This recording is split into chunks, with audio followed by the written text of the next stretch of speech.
There were signs. Not the kind you read about in articles.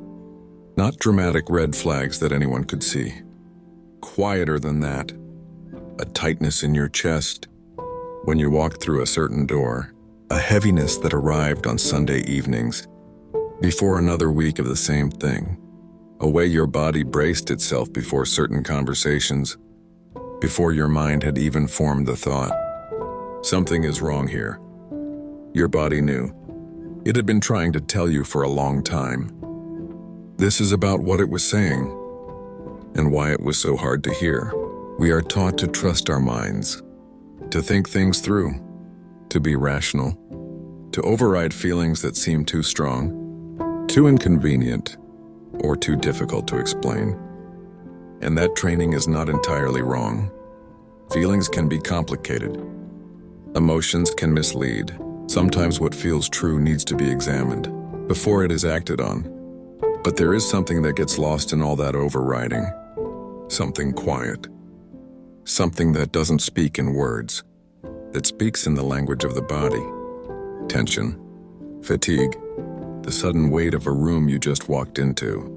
And most people learn, early, to dismiss that language, to translate it into something manageable, to explain it away. This is about what happens when you stop dismissing it and start listening. Your body does not lie to you. That is not a spiritual claim. It is a biological one. Your nervous system is constantly processing information, far more information than your conscious mind can hold at once. And when something is wrong, truly wrong in the way that matters, your body often registers it before your mind has the language to describe it. You have felt this.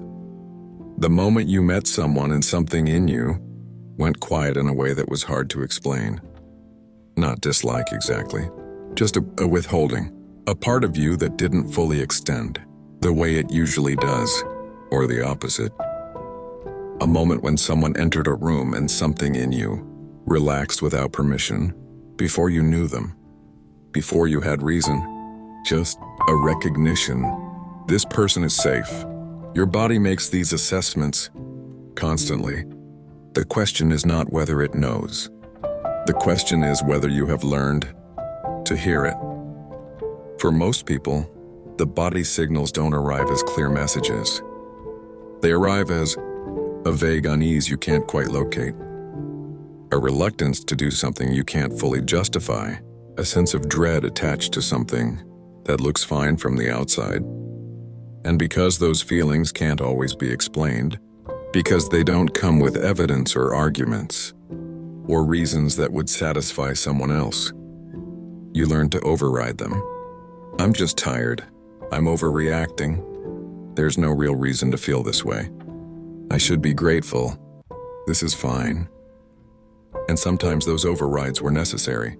Sometimes the feeling was anxiety, doing its anxious work, not wisdom, just fear wearing wisdom's face. But sometimes, and this is the part that matters, the feeling was accurate, the body was right, and the mind, in its effort to be reasonable, to be fair, to give things the benefit of the doubt, talked you out of something you should have listened to. Nowhere is this more true than in the relationships that slowly cost you yourself.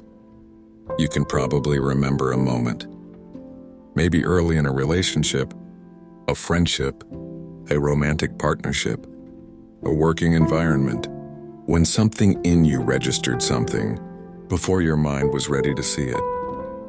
A comment that landed wrong, a moment where the warmth felt conditional, present when you gave something, slightly withdrawn when you didn't. A time you tried to express something real and felt the subtle shift in how you were received. And instead of following that feeling, you explained it. They're just having a hard time. I'm being too sensitive. This is how relationships work. I should try harder. So you tried harder, and the feeling came back. And you explained it again. And this became the pattern. Your body sending signals.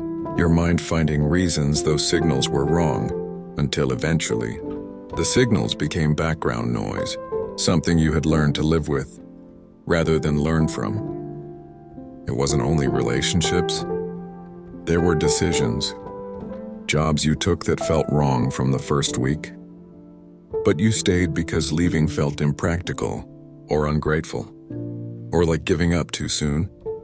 Paths you followed because they made sense on paper, because someone else believed in them, or because they were the logical next step, while something in you felt the quiet wrongness of a life that fit everyone's expectations except your own. And there were smaller things too. The rooms that made you tired, the conversations that left you emptied instead of filled, the commitments you agreed to while something in you was already dreading them. Every time the body knew first, every time the mind found a reason to wait, to give it more time, to not make a decision based on something as unreliable as a feeling. There is a reason the body's signals are so easy to dismiss, because listening to them has costs. If you listen to the feeling that something is wrong in a relationship, you have to do something with that. If you listen to the sense that a path is not right for you, you have to face the discomfort of changing it. If you listen to the body's quiet insistence that a room is draining you, a commitment is too much, a version of your life is not the one you actually want, you have to be willing to disappoint someone. Maybe several people, maybe yourself, and for someone who learned early that their needs were secondary, that keeping the peace mattered more than telling the truth. Listening to the body felt like a luxury they couldn't afford, so they kept overriding it, not because they were foolish, because they were trying to manage a world that had made it very clear. Your feelings are your problem, and the least you could do was keep them quiet. If you have spent years overriding what your body was trying to tell you, I want to offer you something, not an instruction, just a question. What if the signals were never the problem? What if the anxiety, the heaviness, the unease that kept arriving in certain rooms, around certain people, in certain versions of your life, was not a malfunction? What if it was information, accurate, loyal, patient information from the part of you that was paying attention even when you couldn't afford to? Your body was not working against you. It was working for you, in the only language it knew, trying to point you toward something more true than the life you had settled for. It is still doing that, and maybe, slowly, without pressure, it is worth beginning to listen.